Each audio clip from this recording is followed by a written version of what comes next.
What's good, YouTube? It's your boy Ant Summers back at it again with another video. And I really was trying to avoid doing this, but I feel like we had to talk about it. So before we even get into it, if you're new to the channel or returning visitor, make sure you hit that subscribe button. We're trying to get to 1,000 by the end of the year, and we need everybody we can get.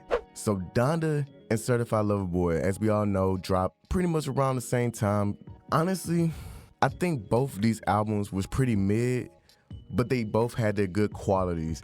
So let's go with Kanye, since I'm already a Kanye's fan. Donda, to me, was a slugfest to get through, but it was very atmospheric though. Everything sounded like art, because I got to listen to all three of the listening parties that Kanye had through. And with each one, it progressively got better, and definitely the third one was like the best one out of all. But honestly, I don't know if it was because of the rollout or just the album itself, but I was pretty burnt out. I kept looking at the songs to see when this album was going to end, because it was just really boring to get through. But there was still some gems in there. One thing I could say definitely over Certified Lover Boy is that even though all butts I can't remember the songs, it was a little bit better. I did like Jail Part 2 and Part 1. I feel like Jay-Z and DaBaby actually ran that shit. And then I also like Okay for some reason. I don't know why I liked it, but Okay was really good to me. I can't think of any other that's on the top of my head, but again, most of this shit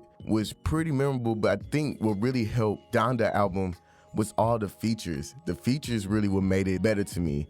Times Kanye actually producing most, if not all, the tracks on there. So it was a really good, again, atmospheric kind of thing. You know, he always go for the aesthetics because he's king of that shit. But as I got older, I started to realize, like, is aesthetics really all that though? You know what I mean? Like, I get that it was supposed to be deeper since it was supposed to be talking about his mother. And I did start turning around to that intro track, the Donda chant, because that was supposed to be her last heartbeat before she had died. But throughout the album, to me, it was kind of hard to connect that he was going through something. Not like how I connected to 808s and Heartbreaks. Now, 808s and Heartbreaks was just like on another level to me. Probably because his mother just died around that time, and then he also lost Amber Rose. So he was just going through it at that time period, but you really felt the pain. While this one, I won't lie, sometimes I kept thinking like this dude was going to commit the S word, since we can't say it on here, but it was pretty decent. It was pretty decent. It was mid. I still saying it's mid. It wasn't like the best Kanye album, but at the same time, we had to realize like that is still better than most music that's out here from the newer artists.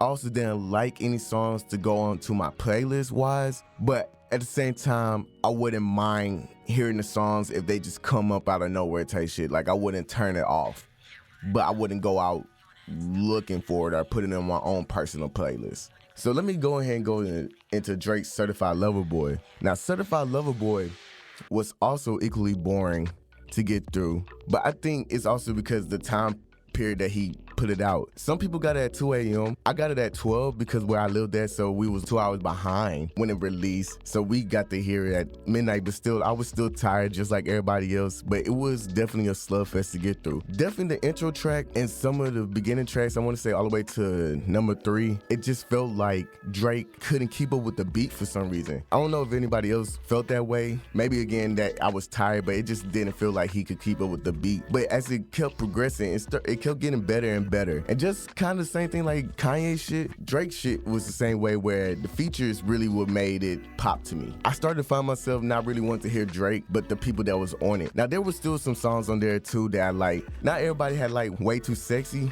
but I like that shit. I like the sample of it. I like how the beat sounded. It kind of felt like when Future and Drake had made that album together, What a Time to Be Alive. And it kind of made me wanted to hear another type of thing from them again. But at the same time, won't lie, most of these songs was not that great. The Travis Scott one, I could tell that they was trying to go like with the Company song, but it just didn't hit the same way. The other Future song, In Too Deep, was pretty good too. It sounded nice on the ears.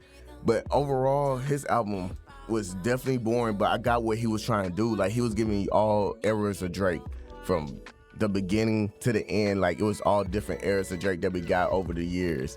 So for some reason, I felt really nostalgic listening to the album, even though again it was boring, but it's nostalgic. It's hard for me to really decide who went the best with it, because you got one going with nostalgic and the other one going with more of an artsy kind of thing. Honestly, I guess the leg up will go to Donda, especially after Drake had dropped that song that Kanye and Andre 3000 did together. That was supposed to be a diss to him. And everybody kind of was saying that that song was actually better than the whole Certified Lover Boy album. So it might have backfired on him with that one. But generally, it's just crazy that Certified Lover Boy wasn't the best Drake album that we kind of expected to be. A lot of people think Kanye album, Donda, was good. To me, it still was mid. Both of these was mid, but they had their good elements to it. So it's hard for me to choose, but I would give both of them a 6. Like, to me, it's just tied. I can't even choose which one was better. It was tied. They had different elements that helped prevail them over certain things.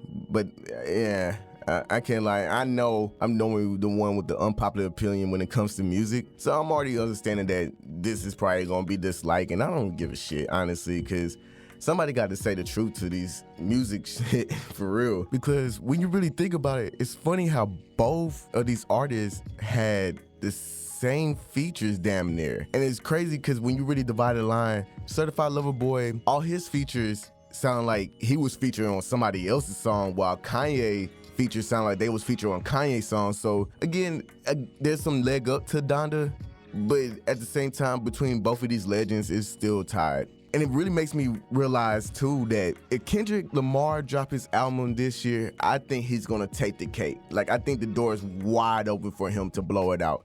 That's how I really feel. So let me know what y'all think about this shit. Make sure y'all like, comment, share, and subscribe. This has been your boy, Ant Summers, and I'll see you later, YouTube.